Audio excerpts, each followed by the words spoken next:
Kuna kitu nilikuwa nawaza afu huwa sipati jibu, huwa sielewi ni kwa nini. Yaani haya magonjwa muda mwingine ni kama psychology, yani ni kama watu, mimi unajua nipo kwenye mambo ya afya. Kwa hiyo huwa naangalia watu reaction za watu alafu najua sometimes magonjwa mengine yanakuwa ni yani yaisha waathiri watu kisaikolojia. Kwa mfano, kwa mimi ninavyoona, yani kwa mimi ambavyo ninavyoona. Kwa mfano kuna ugonjwa wa ukimwi, alafu kuna ugonjwa wa hepatitis B.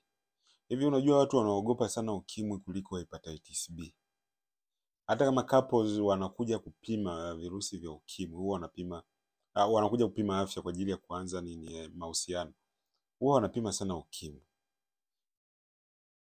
Wanapima virusi vya ukimwi, lakini hepatitis B wala yenyewe mnanishtuka. Hata umwambie mtu ukae hapo mwambie kwa bwana kuna ugonjwa hatari wa hepatitis B.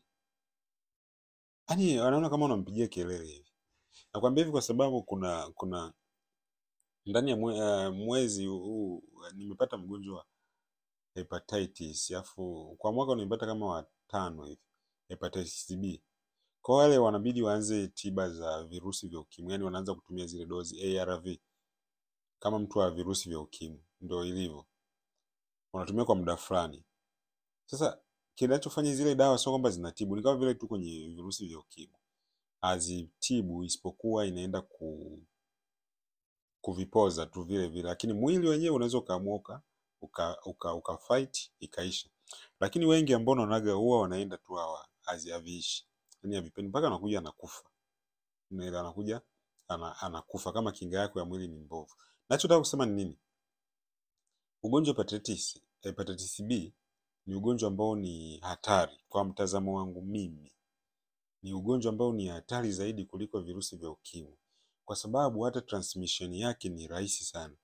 Unajua ukishajua mtu ana homa ya ini B, sawa?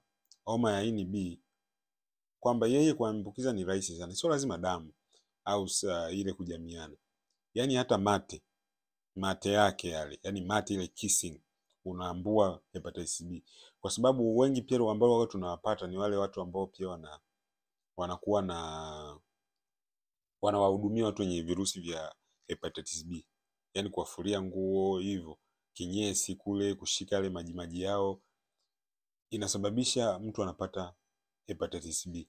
Na huu ni ugonjwa ambao unadhoofisha sana. Utakuta mtu ana manjano, ini linaanza kuwa kubwa, na ikishaenda tu kwenye cirrhosis, liver cirrhosis, basi mtu anakuwa kupona inakuwa ni ngumu sana.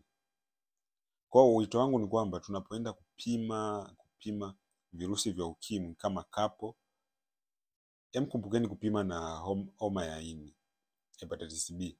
Kidogo ni mbaya kuliko virusi vya ukimwi ambavyo mtu akianza kunywa dawa hapa anaanza kuonekana vizuri tu, ila homa ya ini haipo hivyo, inasumbua. Na kama unavyojua dawa za virusi ni changamoto. Sawa? Chao.